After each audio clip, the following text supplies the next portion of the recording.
First of all, the drone and missile strikes that took place overnight in Ukraine. General Keith Kellogg, the president's special envoy, has described these attacks as egregious. Do you agree with that description, and do you view President Putin as an impediment to getting peace between these two countries? Well, it's not about if I agree, it's about what the president thinks, and I know what the president thinks because I talked to him about this. He was not happy about this news, but he was also not surprised.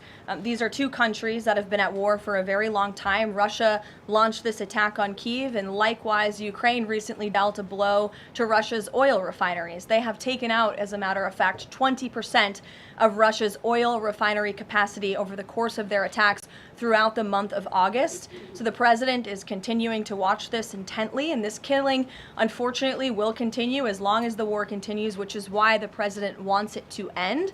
And that's why he's worked harder than anyone to end this war, which would have never started if he were president. But perhaps both sides of this war are not ready to end it themselves. The president wants it to end, but the leaders of these two countries need it to end and want it to end, must want it to end as well. And I think the president will make some additional statements on this later. My second question has to do with, Carrie, I just had one more, if I may. It has to do with the president's intention to remove Lisa Cook as a member of the Federal Reserve Board. He is going or acting upon allegations that have been made by Trump administration official Bill Pulte. These are just allegations. She hasn't been convicted yet of any crime. Is the administration opposed to allowing Ms. Cook to have due process, to challenge what has been alleged against her? I believe she is challenging it. I believe she just filed a lawsuit today, and Mr. Pulte has deferred those allegations over to the Department of Justice to investigate them.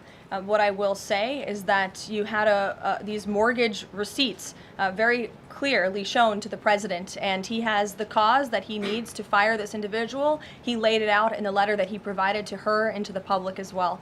And so we'll continue to fight this battle. I had a question about the Lisa Cook lawsuit that you mentioned. Sure. Does the president plan to wait until that lawsuit is resolved to appoint her replacement? I will leave that to the president to make that decision in that announcement himself. Brian. Thank you, Caroline. Two questions. Bouncing off the CDC, situation with CDC, I'm curious if administration officials are pushing back on the president's agenda, privately, publicly, however, should they fear to lose their jobs going forward?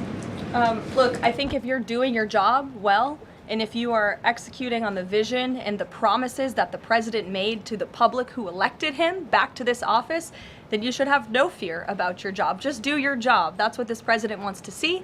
He wants to see people solving problems. He wants to see the people who have the privilege of serving the American taxpayer and the federal government abiding by the wishes of the American taxpayers who overwhelmingly reelected him in this cabinet to make America great again, or in this case, make America healthy again. On the Intel deal, where the U.S. got a stake in that company, there's two things I want to ask about that. The first is, what did the U.S. get back in return for that deal? And the second thing is, what are the future plans for giving any form of money to another company? It could be through the CHIPS Act, like this deal, or some other form of funds. What are the plans there by this White House administration? Well, look, as you know, Brian, very well, because you cover it often, the Intel deal is still being ironed out by the Department of Commerce. The T's are still being crossed, the I's are still being dotted. It's very much still under discussion. But the president's thinking, I can share with you, is certainly to ensure that the United States government is making our country wealthy again and is benefiting from some of these deals. And it's a creative solution. I know it's outside the box thinking, which is uncommon in this city, but it's something that he proposed and something that the Secretary of Commerce is working on putting into action.